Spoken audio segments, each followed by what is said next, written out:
Younghans with me again.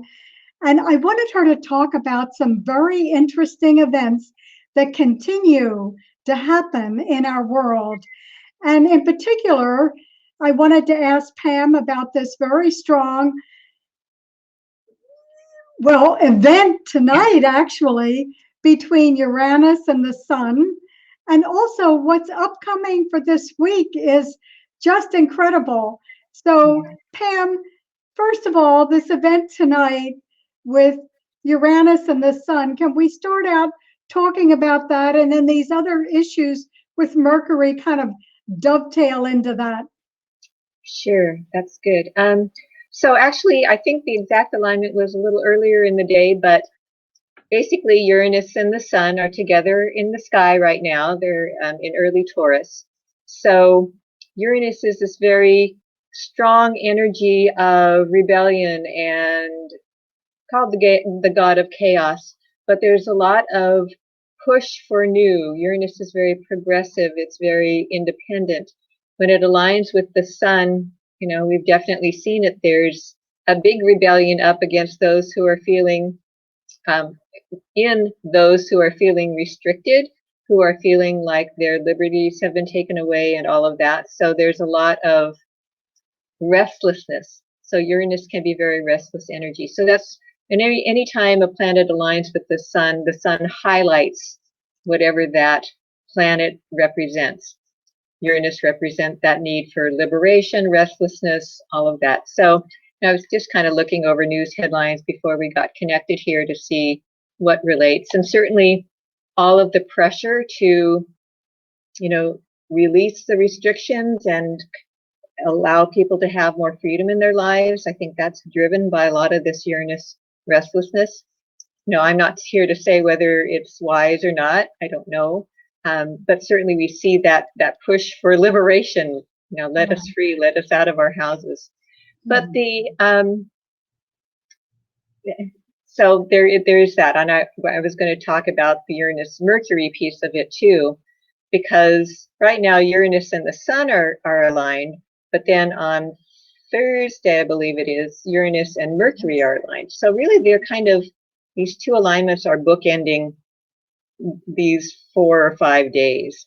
So there's a lot of this stress on these 4 to 5 days to move, to make something new happen, to expand, to break free, all of that. So, and with Mercury representing how we communicate, how we think, it's just kind of erratic energy in a sense. Usually with Uranus and the Sun especially, we think of things like earthquakes and volcanoes and all of that. It doesn't have to be literal. Earthquakes and volcanoes can be very symbolic, as in, the eruptions in people's, the way people are reacting to things. I know there's been a lot of pushback about all of the limitations that people are under. So I think what we see this week is heightened responses in that way. With this particular issue. For anybody who is really feeling that Uranus energy in a very personal way, it's really a time for breakthrough. Uranus is about liberation, and it's meant to help us move beyond places where we've been stuck.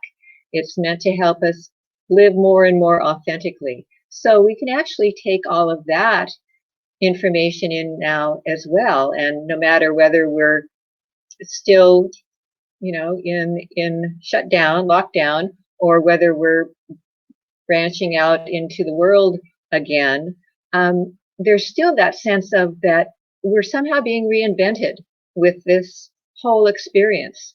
I know the more that people are having to draw within, we have to get more in touch with what's true for us. And I think this Uranus energy is really representing that desire and push to live more authentically, to live more in tune with what is true for us. And I think that's really a very positive side of it. And then I may be going further afield than your question asked for, but as Uranus and Mercury start to align this week, so they're going to be getting closer and closer as we get into Tuesday, Wednesday, Thursday is when they align. but it's, they start traveling together, and the influence is over a couple of days at least. This actually can be very insightful time. And I looked up, they actually align exactly, Mercury and Uranus align exactly conjunct a fixed star called Matala. And I looked up what Matala is about, and it's all about finding solutions. So whether that's the big solution that we're all looking for or individual solutions, there's a lot of new energy coming in from really high levels with this Mercury-Uranus alignment. Mercury represents our conscious brain, how we process information. Uranus represents the higher mind, and so higher consciousness. So when they align, it's like making this conduit more available to us. And then that fixed star being involved here about finding solutions. So we can access this energy in many, many ways for not just, the big picture, which we're all looking at right now. Isn't it amazing that we can all talk about the same big picture all at once?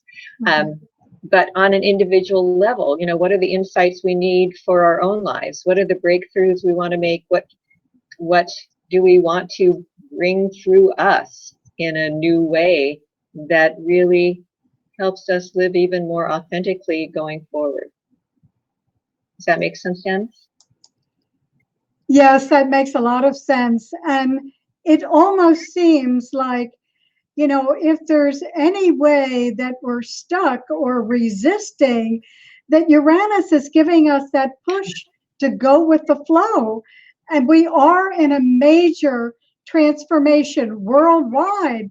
So it seems that there's no way we can avoid, as much as we'd like to resist, we've got to go with the flow.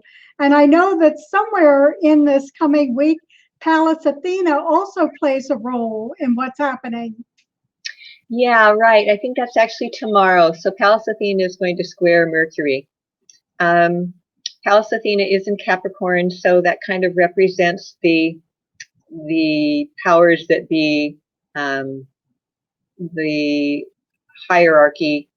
Capricorn represents bosses and people who have a level of authority. So, but we've talked about Pallas Athena before, and she actually is a very solutions-oriented goddess. She's the goddess of strategy, the goddess of healing, and she's very, very insightful. So as we have Mercury squaring her tomorrow, so a square is just a hard angle between planets, and it means that they don't see eye to eye. They're kind of pushing on each other. So we've got on one hand Pallas Athena feeling like she has the solutions and the forms that need to be taken on or made possible. And then Mercury will be in Aquarius. And is Aquarius? No, that's not right. Oh, I've really screwed this up. So Pallas Athena, I'm sorry. Anyway, let me just go with the planets and not worry about the signs right now. Mercury is still in Aries. That's what it is. Mercury will still be in Aries. And this is very independent, independent thinking, and I'm going to do it my own way, and kind of speaking before we think and leaping before we look, that kind of energy. And so we've got Pallas Athena saying, well, there are forms and ways to do this in a more reasoned way. And Mercury is in this, no, I need to do it and I need to do it now. It's very much that independent spirit. And so I think tomorrow, that's the time when this, on Monday, the square is exact. That is a time of some push and pull, some bigger conflicts between what seems to be kind of a reasonable approach and the more results now kind of approach. So I think that shows up, of course, it's already showing up, but I think that'll be highlighted again tomorrow, Monday. Pam, I know that you talked about a way that helps you with all of this that's going on. And we talked about Tom Kenyon's work, and I'm going to put his link below. You talked about the heart portal sound meditation.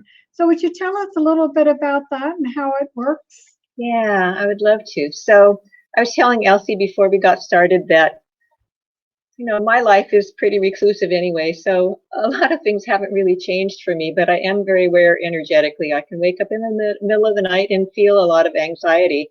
So what I've been doing in the morning, I've been doing Dr. Joe Dispenza's Blessing of the Energy Centers meditation, which is just so powerful, lovely, and it builds on itself over time, so you feel that more and more. And then in the evening, I've been doing Tom Kenyon's Heart Portal meditation. It's the one that he just recorded back in March, so it came Yes. through specifically to deal with this crisis. So Tom Kenyon is a sound healer. He channels the Hathors. It channels through his voice. So he's actually singing on this meditation. It's not a song, it's more toning. And so his voice brings through that healing energy from the Hathors, and it contains codes, and you can read a lot about it on his website. But he's got two versions of this meditation. There's an 11-minute one and a 33-minute one.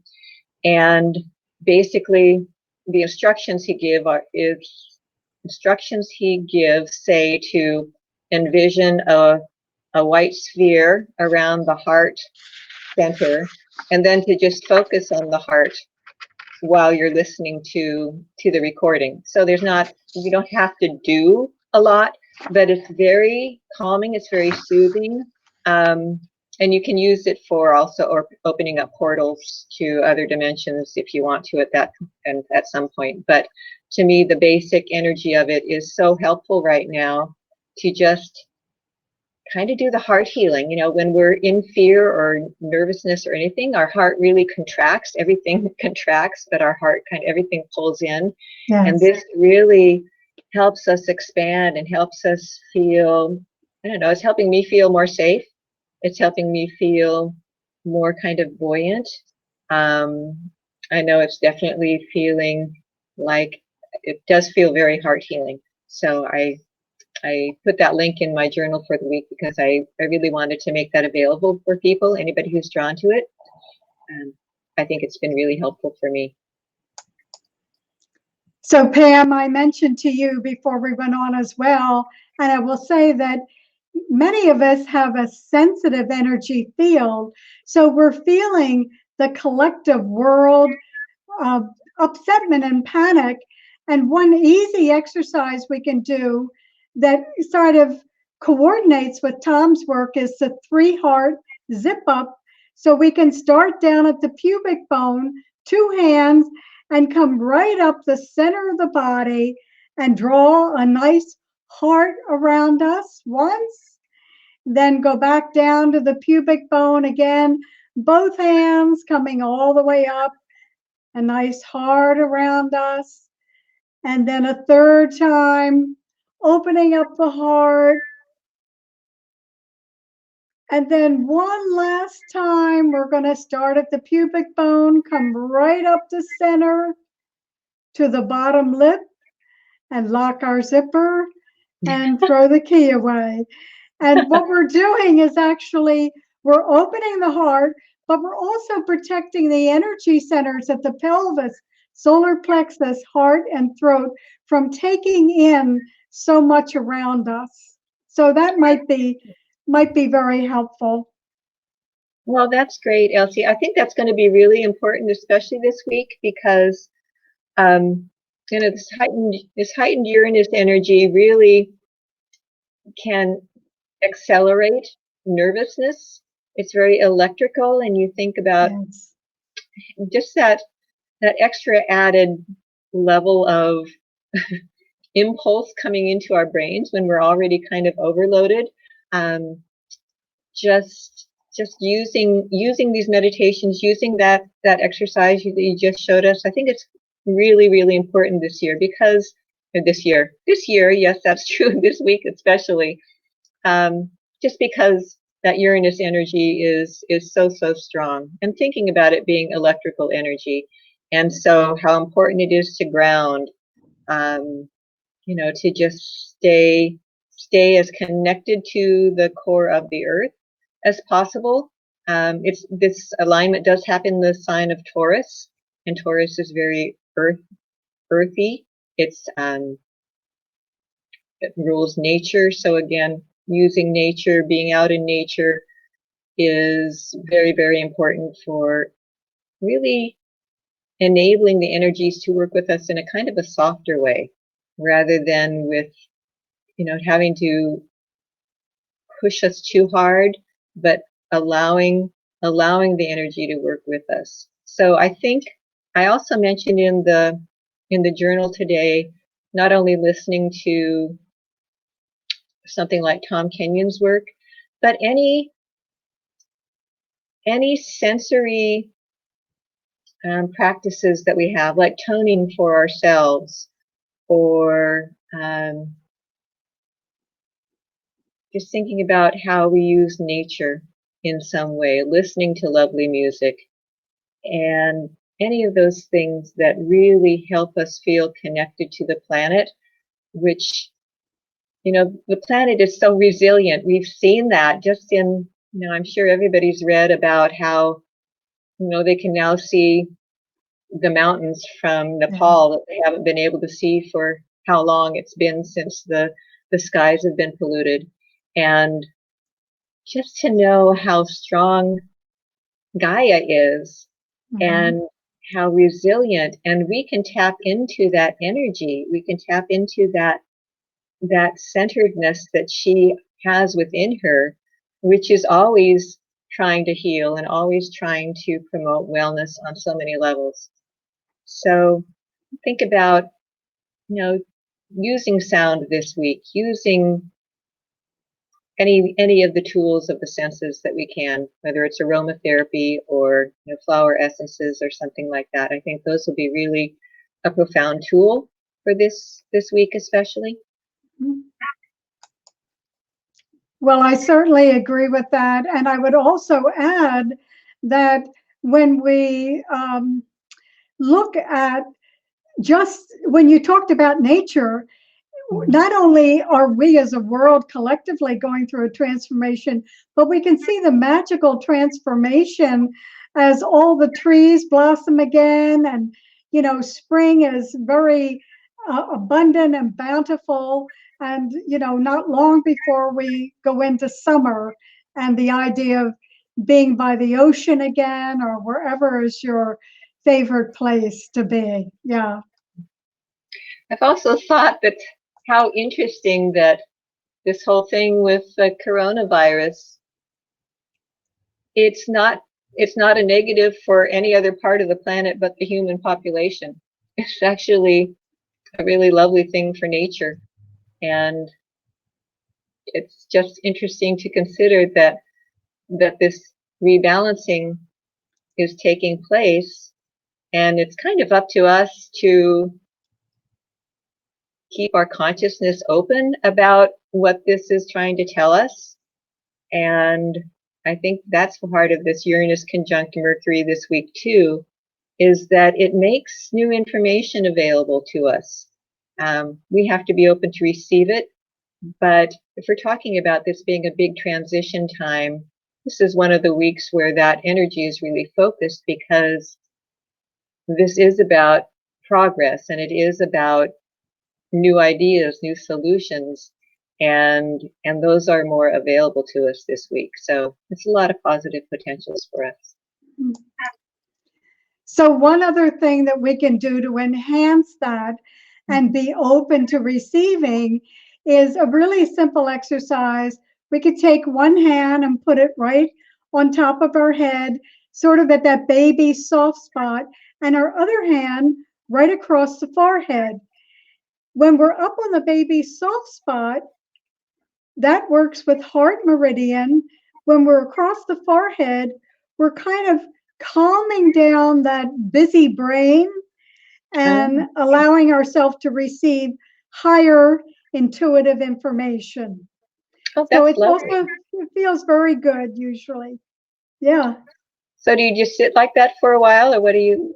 Yes, but I would suggest to people the easiest way to do this is if you're lying down, your arms are then supported Oh, by the yeah. pillows. So great thing before you go to sleep at night. Great way to just calm everything down. Oh, that's lovely. Thank you, Elsie. That's great. Yeah. Okay, so Pam, any last words of wisdom before we close out for the night? Just to remember that this is a time where things are supposed to be rewired. And in a rewiring, sometimes we get shocked. Yeah. And things have to be ripped out and new things brought in its place. So as much as we can to look at the positives that are the bigger picture that are possible through all of this. Great. Well, thank you everyone for joining us. And Pam, thanks so much for jumping on today and giving us a preview, not only of that Sun and Uranus big event, but the coming week. Thank you so much. Good to see you, Elsie. Take care. Okay, you too.